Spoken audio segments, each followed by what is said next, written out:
necessariamente trata das ideias, das atitudes, das ações e propicia o entrelaçamento da vida de uma pessoa com a sua época e com a interpretação dos fatos e das coisas. Então, é parte de construção de um trabalho de vida. Sinto-me profundamente feliz por haver participado dessas buscas naqueles dias já longínquos da minha e da sua juventude. Esse livro, por certo, será um documentário. Principalmente, eu diria que a cereja em cima do bolo da obra é os bastidores do espiritismo. E ele narra acontecimentos que se deram nos porões do espiritismo e que trazem profunda relevância e até para a nossa compreensão do espiritismo, ou pelo menos daquilo que deveria ser o espiritismo. Dando-nos uma linha a ser seguida quando queremos conhecer o movimento espírita verdadeiramente. É um trabalho muito especial e que eu recomendo a leitura. E nesse livro, César nos traz a sua larga experiência. Isso é muito bom para todos nós que somos aprendizes. Perry também é um aprendiz. E é um aprendiz que executa uma tarefa, que executou uma tarefa e que executa até hoje com as suas palestras, com as suas viagens espíritas, enfim. Perry, bem a exemplo de Galileu, ele continua se movendo. É um trabalho admirável. E aí, sem dúvida nenhuma, ficou claro que era necessário fazer um entrelaçamento, né, das várias nuances da nossa existência, desde a valorização da família, dos nossos ascendentes, as experiências profissionais, as experiências espíritas, o conhecimento do mundo. E agora com este livro, nos trazendo grandes reflexões, grandes experiências. Aqueles momentos foram momentos desafiadores.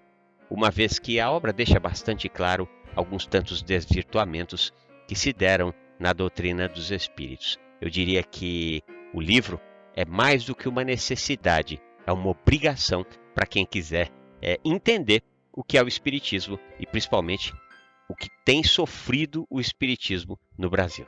E aproveitem para beber nesta água cristalina das exemplificações e experiências dessa época. Formulo votos do coração e do pensamento para que a obra atinja o seu mistério, consolar, iluminar e historiar as dificuldades, as alegrias, os desafios que constituem o empreendimento em torno de todo o ideal de enobrecimento humano. É por isso que o livro ficou assim mais denso, mais longo, para que reunisse todas essas experiências de uma vida que tem sido relativamente longa já.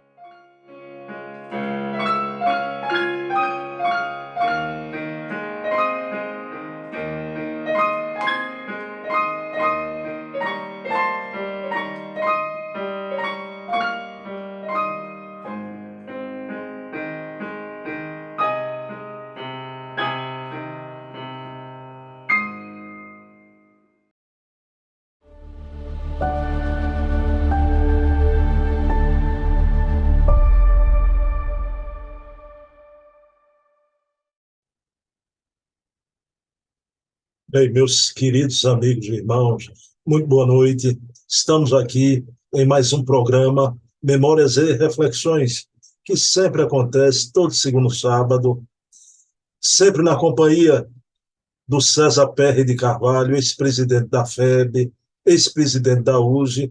É um programa de memórias, uma autobiografia do César Perry, mas essa autobiografia repleta de fatos atinentes ao movimento espírita brasileiro.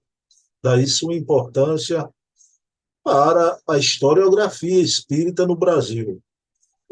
Pessoal, mas antes do programa com o querido César Perry iniciar, eu queria perpassar aqui os outros programas.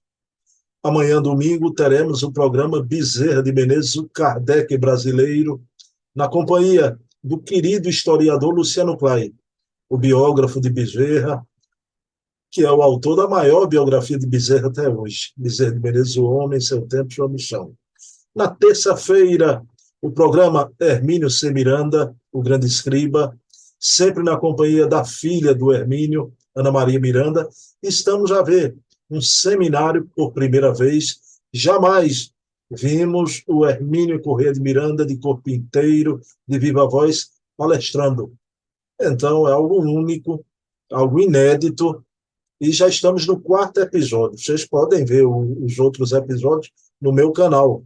O 4º e o 5º episódios é o clímax do seminário, importantíssimo. Na quarta-feira, temos o programa Resenha Literária, um pesquisador e documentarista espírita, Silvio Mariano. É um programa que trazemos aqui as obras espíritas à guisa de indicação, sempre primando pela qualidade doutrinária. E na quinta-feira, temos o programa O Metro que Melhor Mediu Kardec, na companhia de Heloísa Pires, a filha de Herculano. É um programa sobre a vida, a obra de Herculano, um programa importantíssimo sobre esse maior filósofo do espiritismo no Brasil. Pessoal, esses são os programas semanais. O de Bezerra, o de Hermínio, a resenha literária e o de Herculano. Mas temos também os programas mensais que acontecem somente aos sábados.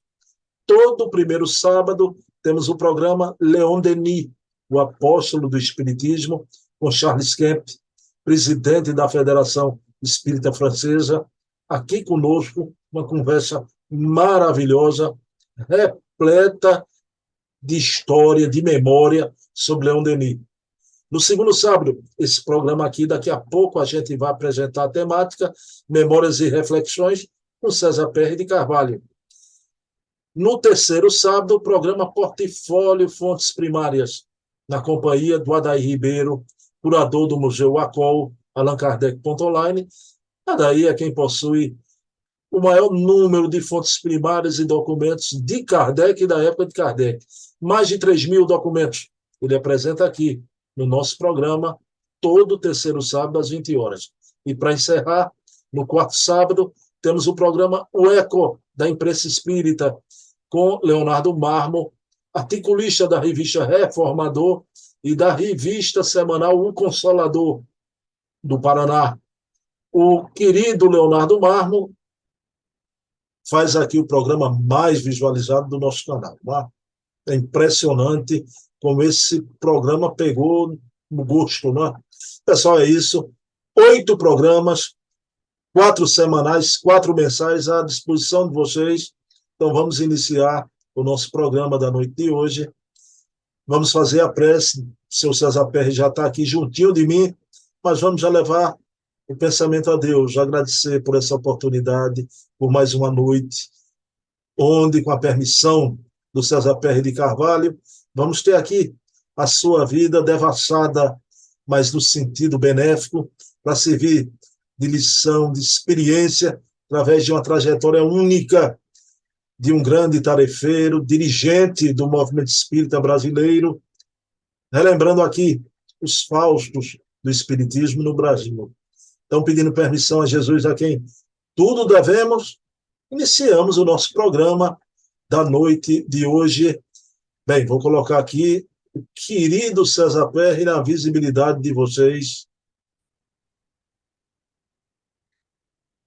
Pronto, meus queridos amigos e irmãos, já estamos aqui com o seu César Perry de Carvalho para mais um Memórias e Reflexões. Seu César Perry, meu amigo, como é que vai o senhor? Tudo bom, seu César? Tudo bem, graças a Deus, Bruno. Estamos aí à disposição para mais um bate-papo, né, sobre o nosso livro, Pelos Caminhos da Vida. Memórias e Reflexões. Me diga uma coisa, eu fiquei até numa expectativa boa, que graças a Deus o senhor fez um pequeno procedimento cirúrgico, tudo bem com a saúde, tinindo. Sim, veja, hoje em dia a gente tem muitos recursos, né? Médicos, tecnológicos, medicamentosos, e graças a isso, e a gente ficar sempre de prontidão, né? A gente tem que valorizar essas oportunidades de manter a saúde em dia, né? Então, graças a Deus, está tudo em ordem. Ok, seu César Perry, não se importe, viu? Eu coloquei uma imagem do César Perry aqui no plano de tela, porque a gente faz alguns programas biográficos. Mas, seu César, olha, Bezerra de Menezes, Herculano, Hermínio, mas esse povo que eu trago aqui, a biografia já desencarnou tudinho, viu? O senhor é o único aqui na Terra, viu? Ainda bem, graças a Deus. Vamos permanecer aí no bom tempo, se Deus quiser. Seu César, mas vamos lá. Hoje a gente vai tratar das suas memórias exatamente naquele momento da influência do Chico Xavier na vida do César Perry, que é uma influência muito grande, não é? Seu César, o Chico Xavier, o senhor só vai conhecê-lo depois da juventude, né? Mas a influência do Chico na sua vida, ela vem desde a infância, é isso mesmo? Exatamente. Nós passamos a ler livros de Chico ainda no final da nossa adolescência, início da juventude. E isso porque, precocemente, nós participamos, inclusive, até da fundação e depois do funcionamento de um grupo de estudos evangélicos, João Luiz dos Santos, né? Veja, dezembro de 1959, quer dizer, eu tinha aí 11 anos de idade, onde se estudava a obra de Kardec e obras de Chico. E a partir daí, né, nós começamos a nos interessar e a ler, na medida do possível, já algumas obras psicográficas de Chico. Então, houve sempre uma influência muito grande a literatura de Chico em nossa vida. Me diga uma coisa, esse grupo de estudos era na casa da médium Emília Santos, já? Isso, ele surgiu como um grupo familiar na residência Dona Emília Santos, que era uma médium, ligada ao nosso tio Rolandinho, a nossa genitora Bebé, e esse grupo foi formando, com o tempo, uma equipe, um grupo, e que deu origem, né, em 1961, ao funcionamento, à criação de uma instituição assistencial espírita, instituição Nosso Lar, e que nós também passamos a frequentar desde da sua inauguração. E aí, então, ele deu início a toda uma série de trabalhos. Anos depois, essa reunião foi transformada também em uma reunião básica para um centro espírita, que é o Centro Espírita Luz e Fraternidade de Araçatuba. Ô, seu César, me mate uma curiosidade, porque o nome do grupo, Grupo de Estudos Evangélicos, João Luiz dos Santos, eu estou vendo os Santos aí, qual era o grau de parentesco do João Luiz dos Santos com Emília Santos? João Luiz dos Santos foi pai dessa médium Emília Santos, né? Ele viveu no interior da Bahia. Ela já havia migrado, né, para São Paulo, em Araçatuba, onde ela iniciou o trabalho espírita dela. Veja bem, a gente está no ano de 1959, não é? E nessa época estava saindo as obras clássicas do Chico, né? Os romances, as obras de André Luiz. Seu César Pérez, me diga uma coisa, havia, o senhor bastante jovem, né? Havia no movimento espírita de vocês, na sua juventude, uma expectativa por cada obra que vinha a lume? Havia, sim. Inclusive, a então editora da FEB, né, por onde o Chico publicava a grande maioria dos seus livros, a editora da FEB tinha um setor chamado de novidades, e ela encaminhava a esses cadastrados nesse setor de novidades os lançamentos. Então, era a época, inclusive, que ainda estavam surgindo alguns livros, né, de André Luiz, de Emmanuel, e que eram recebidos, sim, com muito interesse pelo movimento espírita e especificamente por esse grupo de estudos que nós começamos a participar. Me diga uma coisa, nessa época o senhor foi ler duas obras de Emmanuel, né? A Caminho da Luz e o Consolador. Mas eu queria saber a sua impressão e lhe fazer uma pergunta, seu César Perra, ao longo dos anos, né? Vez ou outra aparecia um pessoal dizendo que já estava na hora do livro dos Espíritos 2, né? Que o livro dos Espíritos estava superado. Seu César Ferreira, a gente pode encarar obras como O Consolador, Religião dos Espíritos, né? Como se for um livro dos Espíritos 2. Realmente, o livro Consolador é um livro de perguntas e respostas, né, de uma equipe, na época, ligada ao Centro Espírita Luiz Gonzaga, de Pedro Leopoldo, né, e que apresentaram ao Chico uma relação de perguntas que Emmanuel foi respondendo pela psicografia de Chico. E ali tem as respostas, as perguntas, envolvendo as várias áreas do conhecimento humano. Então, tem muita semelhança com muitas questões genericamente tratadas no Livro dos Espíritos. A diferença é que já entra em alguns detalhamentos, né, do desenvolvimento científico, de algumas questões que já estavam presentes na época da elaboração do livro Consolador, que foi no início, né, dos anos 1940. E também você fez referência às pessoas que às vezes criticavam que Kardec estaria superado. Realmente isso já existia. E quando a obra de Chico estava no auge, assim, as grandes produções literárias de Chico, muitas pessoas afirmavam que não havia mais necessidade de estudar Kardec, que o importante poderia estudar Chico Xavier. O Chico não era de entrar em polêmica, não se envolvia nisso, ele agia como um estilo do chamado bom mineiro. Mas o que Emmanuel fez?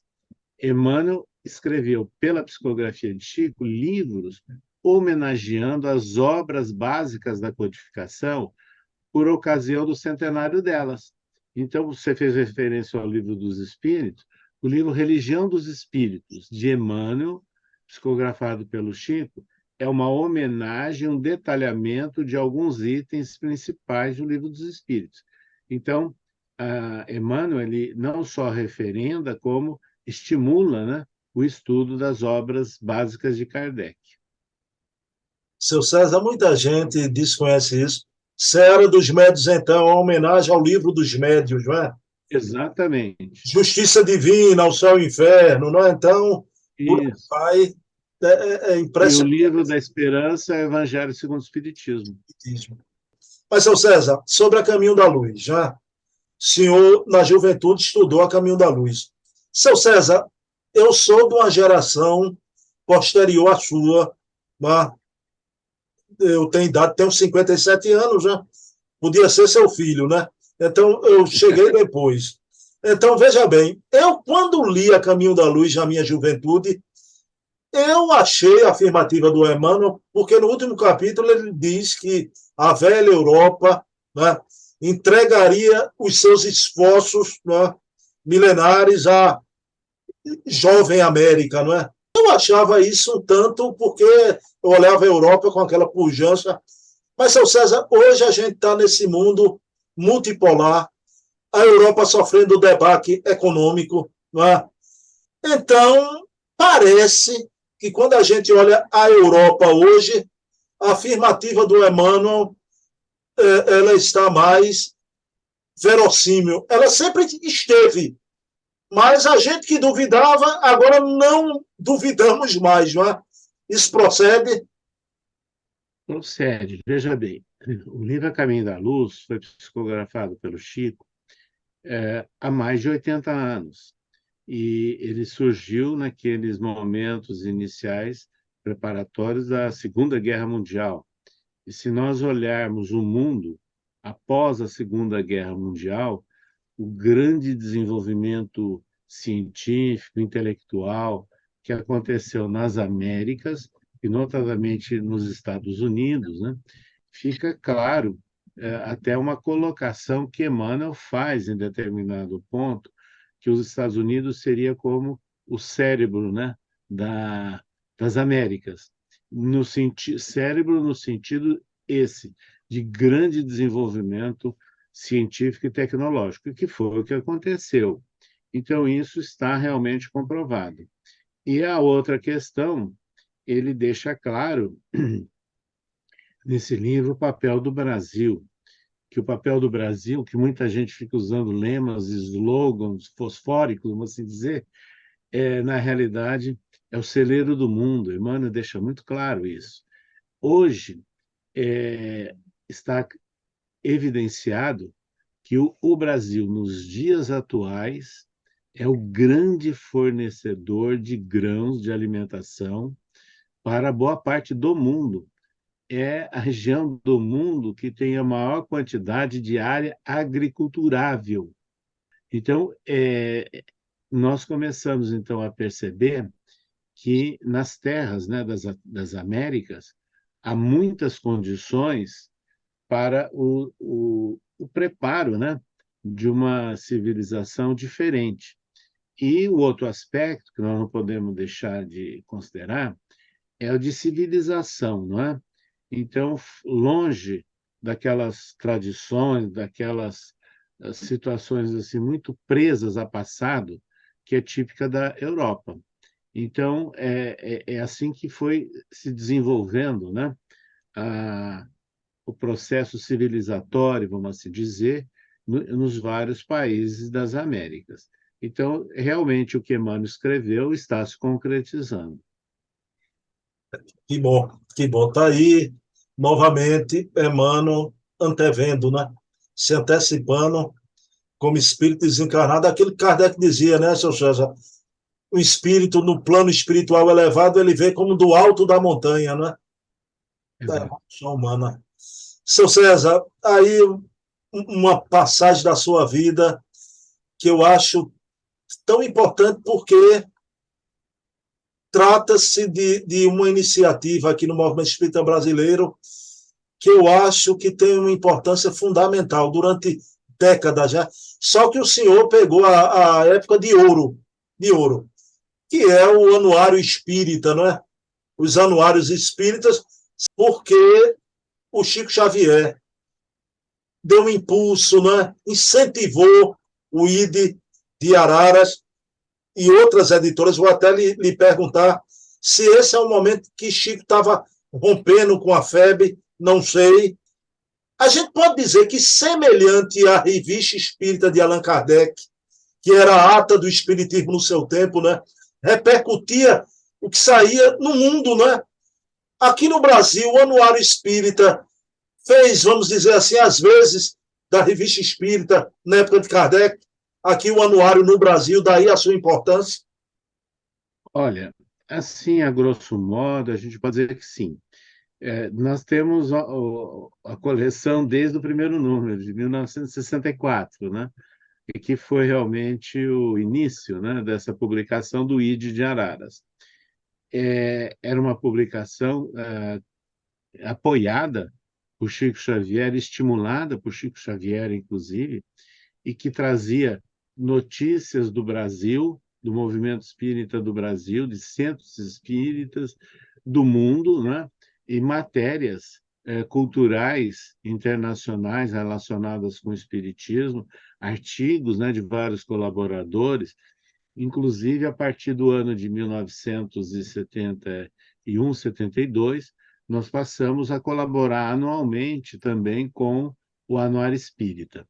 E o interessante é que a equipe, né, da direção do ID de Araras, como da instituição que era o Sanatório Espírita de Araras, eram muito amigos de Chico Xavier. E, tradicionalmente, eles iam ao Uberaba no mês de setembro para, na reunião pública do Chico, entregar a ele o Anuário Espírita do ano seguinte. E isso nós assistimos diversas vezes, né?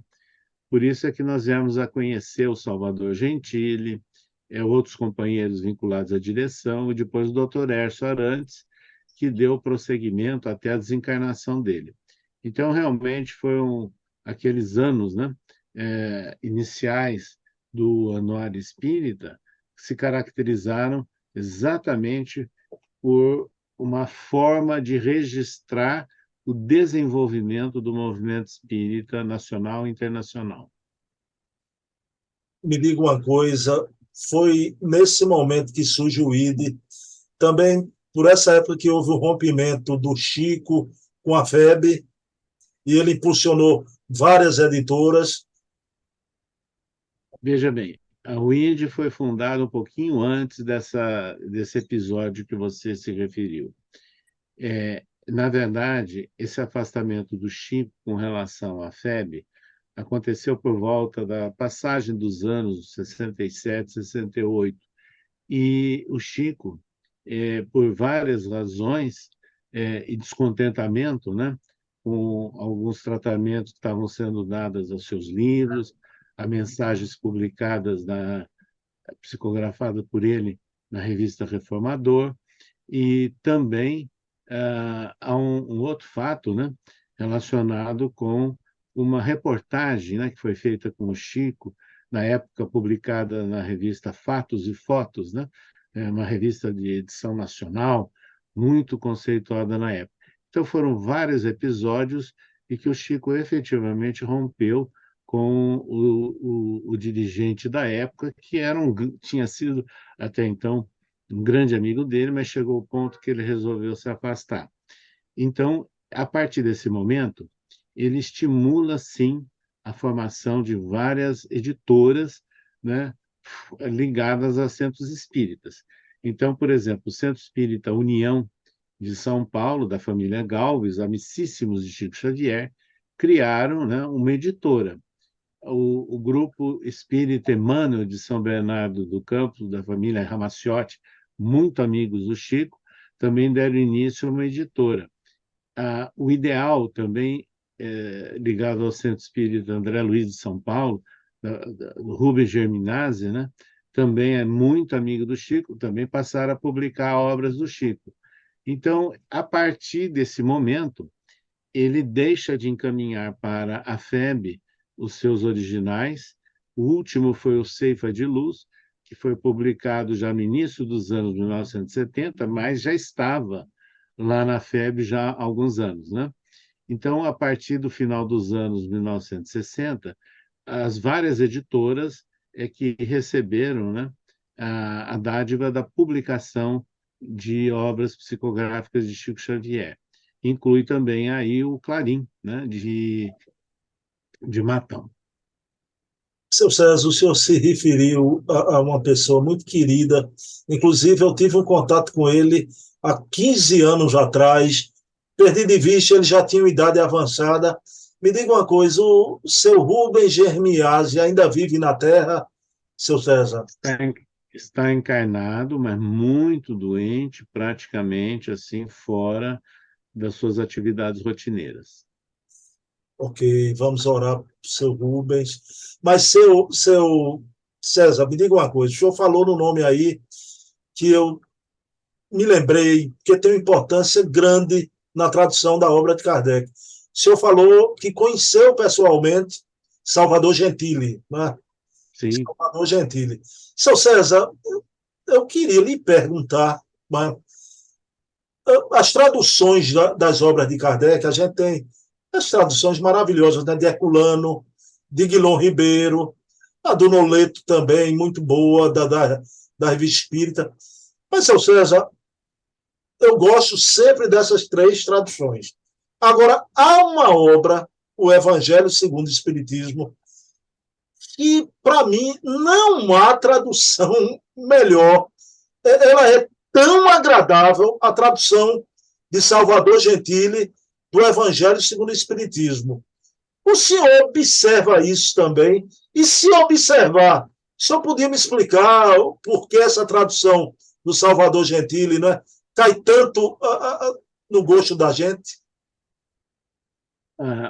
Bruno, os tradutores, eles usam, na verdade, do texto, né, que eles estão fazendo a tradução, mas ao redigir no idioma, né, que é objeto aí da tradução, é lógico que há uma influência do seu tino gramatical, literário, né, das suas condições.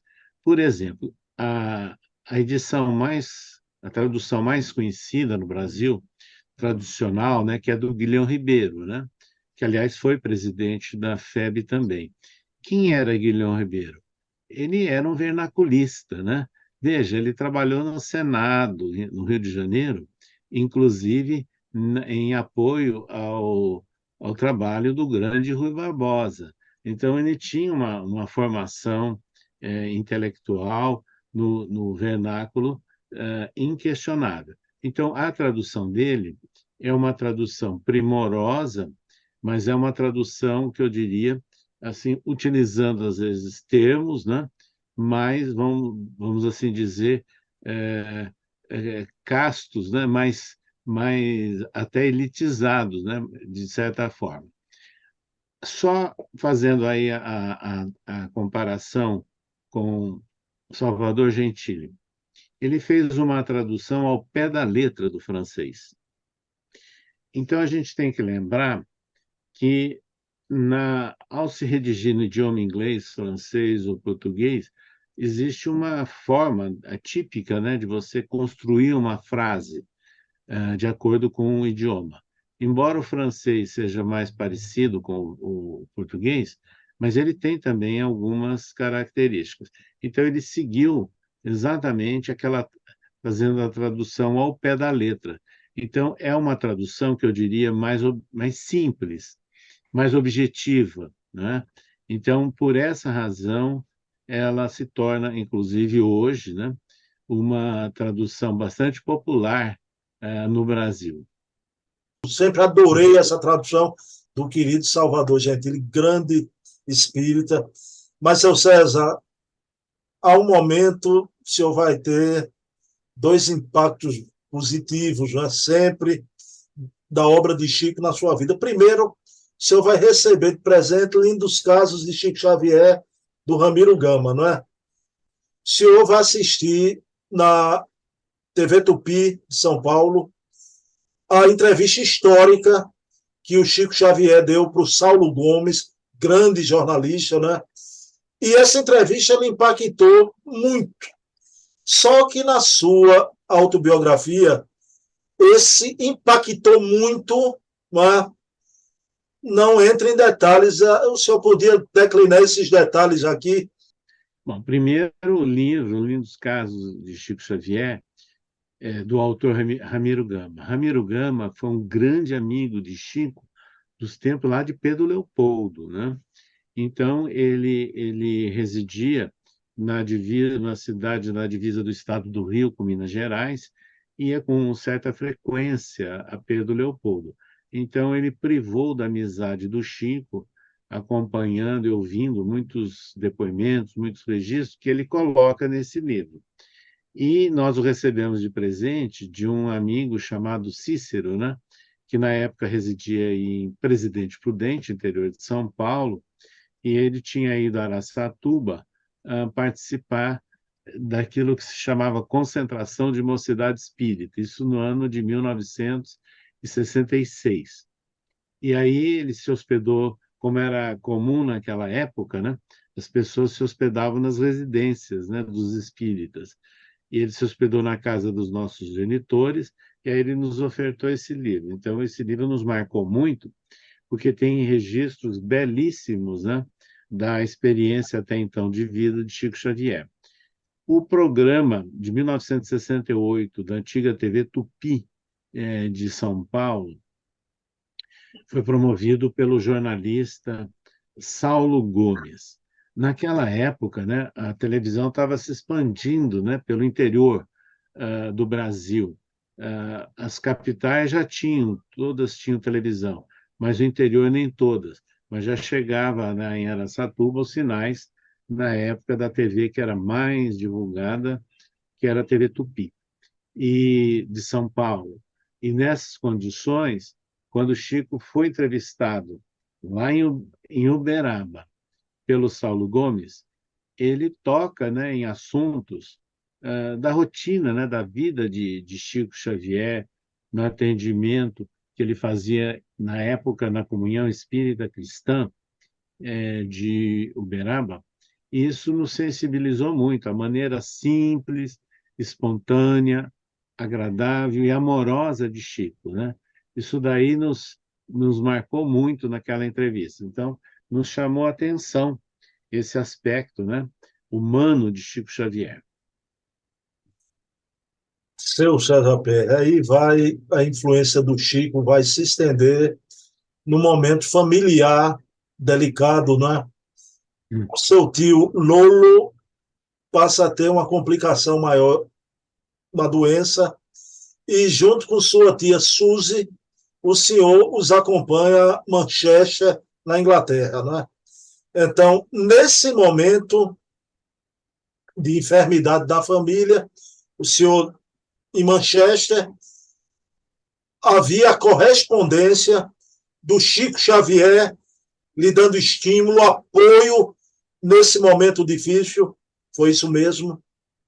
Isso mesmo. Veja, nos primeiros dias de abril do ano de 1971, nós estávamos no Rio de Janeiro, né?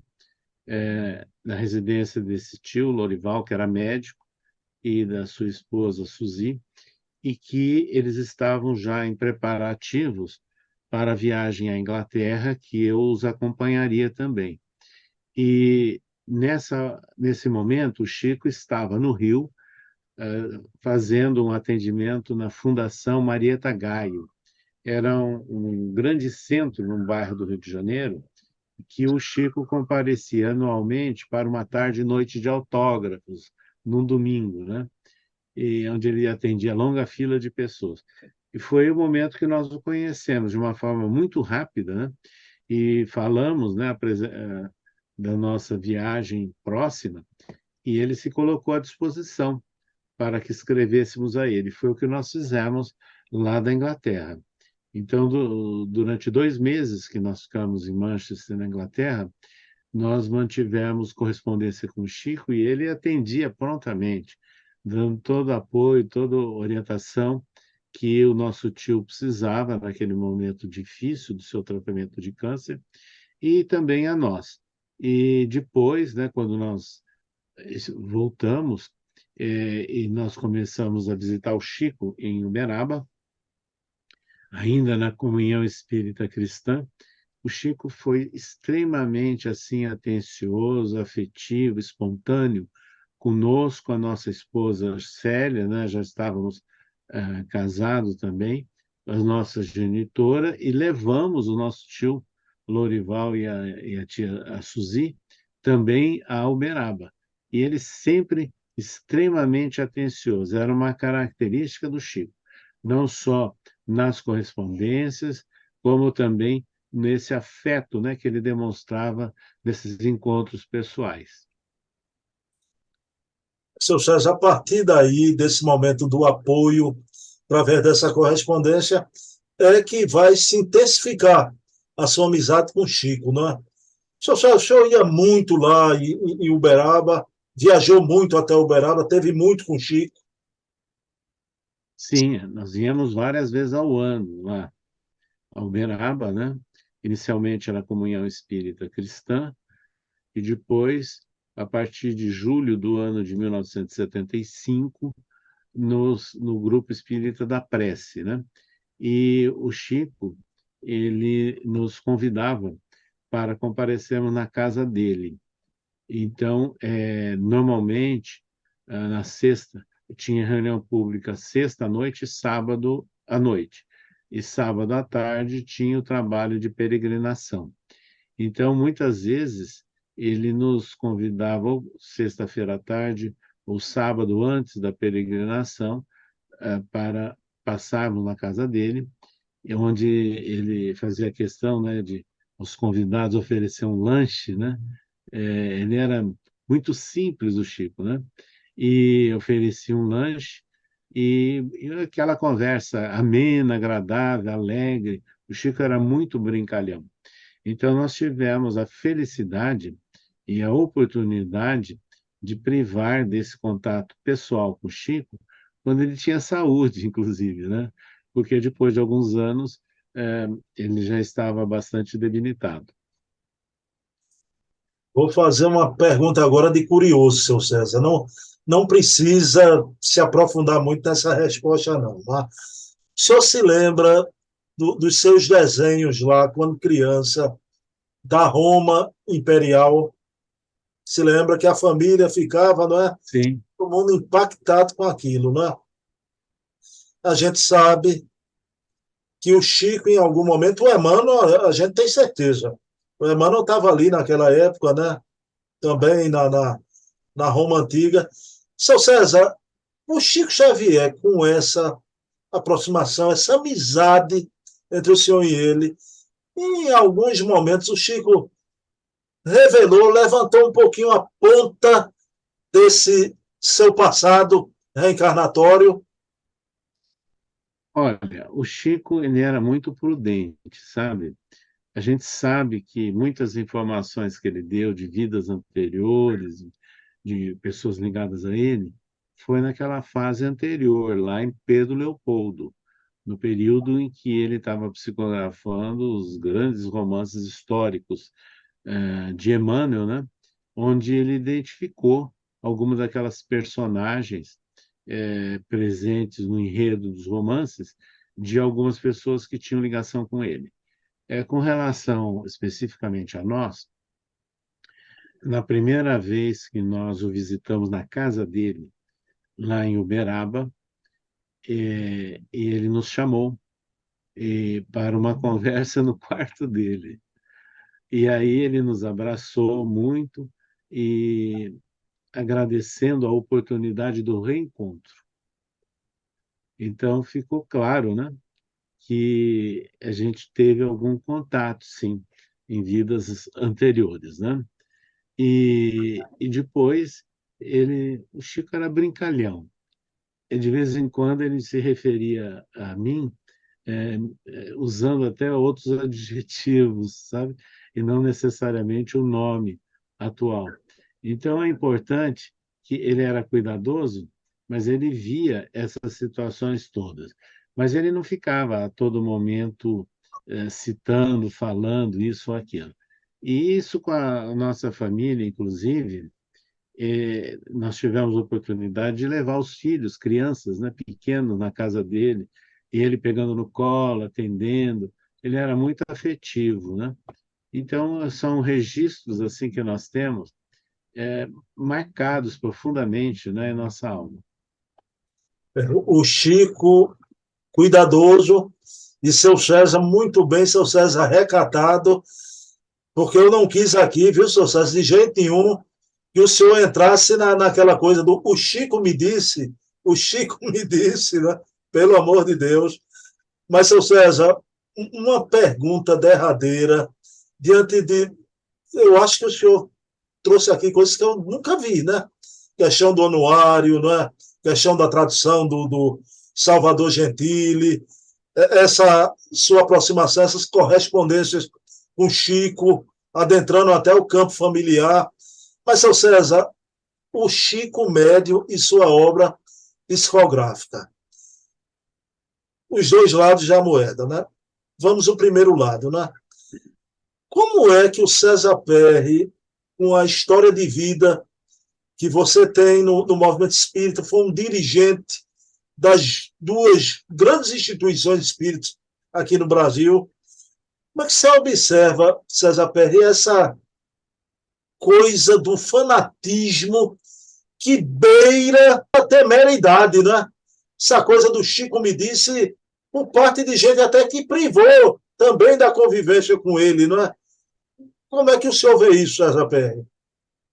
Veja, isso é incoerência até com a maneira de ser, de pensar do próprio Chico. Ele não gostava disso, né? É interessante que nós sabemos, inclusive, né, que no mundo espiritual ele muitas vezes reagiu, né, não aceitando essas louvações exageradas que são feitas a ele. Isso porque a gente tem contato com médios equilibrados, né? E que tiveram realmente, efetivamente, muito contato com o Chico e que o conheceram, né? Pessoalmente, né? De uma forma intensa. E que isso, então, fica muito patenteado. Então, a gente tem que tomar muito cuidado, porque nós temos visto verdadeiros absurdos, né? Tirando frases isoladas da obra de Chico, ou até das palavras dele, e colocando assim fora de um contexto, né? Olha, infelizmente, até em eventos aí pré-eleitorais, né, usaram, né, inadequadamente, adulterando, né, vamos assim dizer, algumas frases ou colocações do Chico fora de contexto. Não é a característica de Chico Xavier. Então, esse é o grande cuidado que nós temos que ter. Então, por isso que nós sempre tivemos a preocupação de divulgar as obras psicográficas de Chico. Essa é a nossa ideia, e não ficar dando essas ideias sensacionalistas, né, em torno de algumas frases isoladas. Aliás, é muito comum, eu vejo na internet, algumas frases atribuídas ao Chico que não são dele. Algumas são dos espíritos, né? Mas as pessoas não colocam, né? Que a frase, o espírito, e de onde tirou a origem da obra psicográfica do Chico. Quer dizer, é uma falta de cuidado terrível, né? E a gente vê muito disso. E pela internet, por exemplo, no ano passado, circularam muitas besteiras, né? Utilizando o nome de Chico Xavier de uma forma inoportuna. Como a gente tem amizade com a dona Nena Galves, né, que já é nonagenária, mas está muito lúcida e muito ativa no Centro Espírita União de São Paulo, e ela e seu marido, o seu Francisco Galves, eram os hospedeiros do Chico aqui em São Paulo, e acompanhavam o Chico em viagens e estavam sempre na Uberaba. Ela desmente, né, veementemente muitas dessas inverdades que são publicadas, inclusive algumas usando o nome dela, sabe? E ela desmente tudo. E ela chega até a escrever essa frase no livro dela, que a gente tem que tomar muito cuidado do Chico me disse. Então, qual é o cuidado que nós temos? O nosso livro, por exemplo, Chico Xavier, O Homem, a Obra, as Repercussões, ele foi lançado na primeira edição em 1997, e o Chico recebeu essa obra pessoalmente. Então, nós julgamos importante das obras que foram publicadas enquanto o Chico estava encarnado. E porque depois esse nosso livro mesmo, ele foi reeditado, nós acrescentamos algumas repercussões, mas sem acrescentar nada daquelas informações relativas ao contato com o Chico Xavier. Então, a gente tem que prestar atenção no seguinte: o Chico disse, há testemunhas, foi gravado, foi publicado com autorização do Chico, porque muitas daquelas obras de amigos do Chico foram publicadas com autorização dele, enquanto ele estava encarnado. Então, esse é o grande cuidado que nós temos que ter na atualidade. César Perry, o senhor se referiu aí ao uso político de Chico, pelo amor de Deus, mas eu queria lhe fazer uma pergunta, porque é muito conhecida a mensagem. Eu queria saber aquela mensagem de André Luiz sobre o homem do cavalo branco, não é? Aquela mensagem é apócrifa, queria saber isso. Completamente apócrifa. Bom, tá aí. O senhor hoje tirou uma dúvida para mim muito importante, porque eu já vi outros afirmarem que a mensagem é verdadeira, não cabe como fazem, né? Encaixando em alguém. Mas o César Pérez disse que ela é completamente apócrifa, né? Então, pelo amor de O Deus. Chico fazia alguns comentários, às vezes, né? Conversando com os amigos dele, mas não autorizando a publicar nada. Então, grande parte dessas publicações, elas se tornam apócrifas. Isso é muito importante, seu César, muito importante, né? Então, porque isso continua aí. Cada eleição vem a mensagem do homem no cavalo branco, né? Mas, seu César, É, é um absurdo. Né? Vamos agora o outro lado da moeda, esse fanatismo, né? Mas, por outro lado, seu César, como é que o senhor, novamente, do alto da sua experiência, da sua vivência, como é que o senhor observa essa, hoje, desvalorização da obra de Chico? Falam de André Luiz quase com asco, como se fosse romancezinhos sem importância, a obra de Emmanuel como igrejeira, religiosista, não é? Como é que o senhor enxerga isso e acha que isso vai haver um momento que isso vai ser sanado? Porque eu nunca vi em religião nenhuma, em filosofia nenhuma, essa coisa para dentro, não é? Minando o espiritismo por dentro de uma forma ácida, feroz, os seus maiores expoentes. Isso anda acontecendo, né? Que sintoma é esse desse momento que a gente está vivendo, a obra de Chico sendo desvalorizada, seu César? isso que acontece são algumas pessoas que têm acesso à internet, à imprensa espírita, né? E que usam desses recursos para ventilar as suas ideias. Não quer dizer, então, que tem, assim, uma base. Agora, independente dessas pessoas que às vezes desmerecem, né? Ou questionam alguns aspectos das obras psicográficas de Chico, há muito interesse nelas, né? E a gente vê na base, né? Na participação que nós temos até hoje junto a centros espíritas, né? Nós desenvolvemos, por exemplo, um curso online, um curso virtual sobre literatura psicográfica de Chico Xavier, né? E em outros que a gente trabalha, por exemplo, o Evangelho segundo o Espiritismo, fazendo, sem dúvida nenhuma, como fundamentação de explicações, obras de Emmanuel, e o pessoal aceita e recebe com muito interesse. As obras de André Luiz, por exemplo, ele tem vários dados ou informações presentes, por exemplo, desde o livro Nosso Lar, que são informações predecessoras de inventos e descobertas científicas. A gente tem que prestar atenção, né? Em alguma daquelas anotações dos anos 1940. Então, vejam que, na minha ótica, são opiniões pessoais. Agora, infelizmente, né, seu César, reverbera através da internet e muita gente se deixa levar por essas opiniões, né? É triste, não só com o Chico, eu falei Chico, mas o senhor sabe também. Com o Divaldo é uma coisa até pior ainda, né? Vai quase para o pessoal, atingir Divaldo no campo pessoal, quase. Agora, Divaldo é o próximo programa, viu, senhor César? Hoje a gente viu nas suas memórias Chico, em seguida vai vir Divaldo, né? O apoio que ele lhe deu a vida inteira. Para o mês a gente vai tratar disso aqui. Mas, seu César Perry, gratidão por tudo, né? E por essa beleza da sua relação com o Chico, né? E o senhor que é um divulgador e um dos que mais valoriza a obra de Emmanuel, a obra de André Luiz, e a gente vai seguir o exemplo de César Perry, né? Divulgar essas obras que têm uma importância maravilhosa, né? São obras complementares, né? A obra de Chico, de Emmanuel, de André Luiz, complementares, né?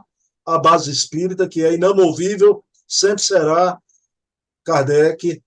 Seu César Perry, o senhor vem aqui a Recife ainda esse ano, mas eu procurei saber direitinho, não é bem Recife, viu? É na nossa Jaboatão dos Guararapes, viu, seu César? É perto do aeroporto, então. Não tanto, não é não tanto. O evento do NEP, né? Isso. O NEP, né? Lá para outubro. Mas em Jaboatão ou na Conchichina, eu farei o possível para estar presente, viu, seu César? Então, Ótimo. para lhe dar um abraço pessoalmente. Seu César Perry, o senhor faz a prece final? Sim, sem dúvida.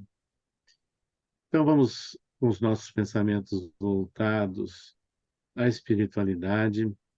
Agradecemos aos nossos orientadores espirituais essa oportunidade de dialogarmos sobre o espiritismo, com a mensagem tão clara, tão forte de estímulo ao conhecimento da realidade espiritual e também da valorização dos ensinos morais de Jesus. Que essas ideias possam cada vez mais se firmarem na nossa intimidade, trazendo-nos paz, esperança e confiança. E que assim seja. Bem, meus amigos e irmãos, então, para o mês, encontro marcado, desta feita, a influência do Divaldo Franco e a amizade do Divaldo com o Sr. César Pérez de Carvalho, imperdível. Dedico esse programa a você, minha mãe, sempre. Te amo. Seu César Pérez, um abraço, viu? Gratidão. Obrigado. Repouse, descansa aí do procedimento aí. Tudo bem, tá tudo tranquilo. Um abração.